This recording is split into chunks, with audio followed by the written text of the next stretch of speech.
Let's see आज हम देखने वाले बिहार पुलिस की जो आपकी कांस्टेबल की जो परीक्षा होने वाली है उससे रिलेटेड एक बहुत ज़्यादा इम्पोर्टेंट सेगमेंट है, वो है समाज। देखो ये आपके हिंदी का जो आप क्वेश्चन आता है उसमें आपके 2 से या 3 नंबर के हो सकते हैं।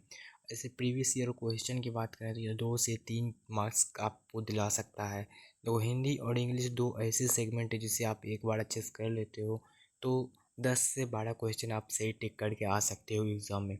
तो चलिए शुरू करते हैं इस खास से वीडियो को बिना किसी टाइम के वेस्ट किए हुए। नहीं आते हैं कि आखिर समाज क्या होता है, आखिर डेफिनेशन क्या है समाज का।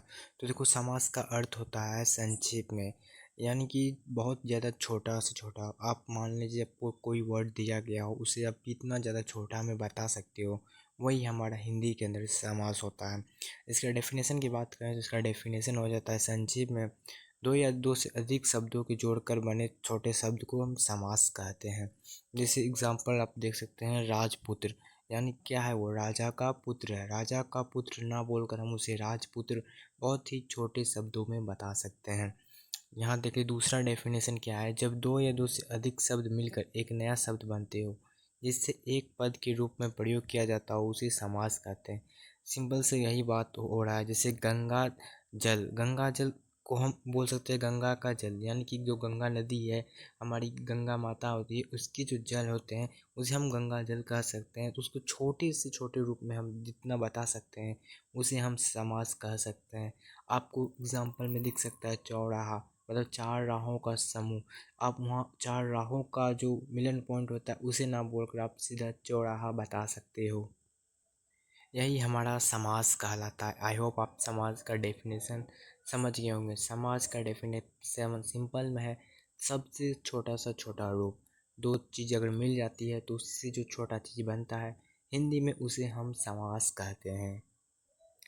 इसके एग्जाम्पल हो सकते हैं राजपुत्र, सीताराम, गंगाजल इत्यादि। बहुत सारे ऐसी चीज़ होती हैं जो हमें समास कहते हैं। अब इसके हम टाइप्स देख लेते हैं क्योंकि हमारा क्वेश्चन टाइप्स से रिलेटेड ही बनता है।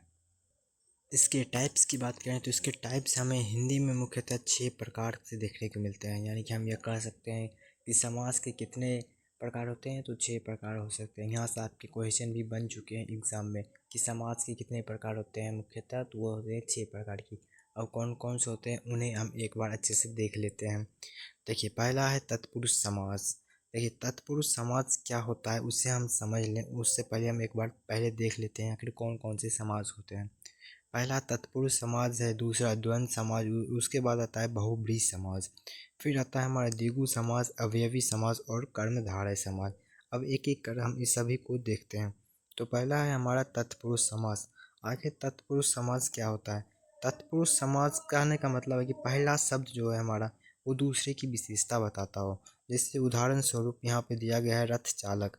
यहाँ पे चालक तो बहुत चीज़ों को होता है, चालक हम बहुत चीज़ों को कर सकते हैं, बहुत चीज़ों को चला सकते हैं, लेकिन यहाँ पर पहला शब्द क्या है रथ, यानी कि रथ को चलाने वाला कौन कहलाता है? रथ चालक। तो पहला शब्द जो इस चीज़ की विशेषता बताती हो वह हमारा क्या होता है? तत्पुरुष समास होता है। दूसरा हमारा है द्वंद्व समास। देखो द्वंद्व समास सबसे इजी है, आपको अगर एग्जाम में आता है तो द्वंद्व समास में क्या होगा कि एक योजक कड़ी होगा, जैसे कि भाई बहन, राम लक्ष्मण, दिन रात, यही सब तरह के हो गए, यानी कि दोनों शब्द महत्वपूर्ण होंगे। योजक कड़ी यानी कि जो एक साथ बोले जाते हैं वैसे शब्द को हम क्या कहलाते हैं? द्वंद्व समास कहलाते हैं। तीसरा है हमारा बहुब्रीहि समास। ये बहुत ज़्यादा इंपॉर्टेंट होता है क्योंकि ज़्यादातर क्वेश्चन इसी समास से आता है। देखिए बहुब्रीहि समास मतलब वैसा शब्द होगा जिसका कोई अर्थ तीसरा चीज़ निकलता हो। जैसे नीलकंठ, नीलकंठ का अर्थ में क्या निकलता है? भगवान शिव। नीला है जिसका कंठ, आखिर हम नीला किसके कंठ को कहते हैं? तो भगवान शिव हो जाते हैं। जिन शब्दों का कोई तीसरा अर्थ निकले वो हमारा क्या कहलाता है? बहुब्रीहि समास कहलाता है। नेक्स्ट आता है हमारा द्विगु समास। देखो द्विगु समास क्या होता है कि देखो इसको भी इजीली आप ट्रिक के माध्यम से देख सकते हो। द्विगु समास यानी कि समाज का वैसा भेद होता है जिसमें कि संख्या का जिक्र हो। जैसे चौराहा हो गया, नवरत्न हो गया, दशानंद हो गया, ये सभी चीज़ें क्या है? आपकी द्विगु समास है। क्यों? क्योंकि यहाँ पर कोई संख्या को इंडिकेट कर रहा है। चौराहा में आप देखो तो 4 को इंडिकेट कर रहा है, नवरत्न में 9 को इंडिकेट कर रहा है, दशानंद में 10 को इंडिकेट कर रहा है। तो संख्या वाला जितने भी शब्द आते हैं वो हमारे द्विगु समास होते हैं।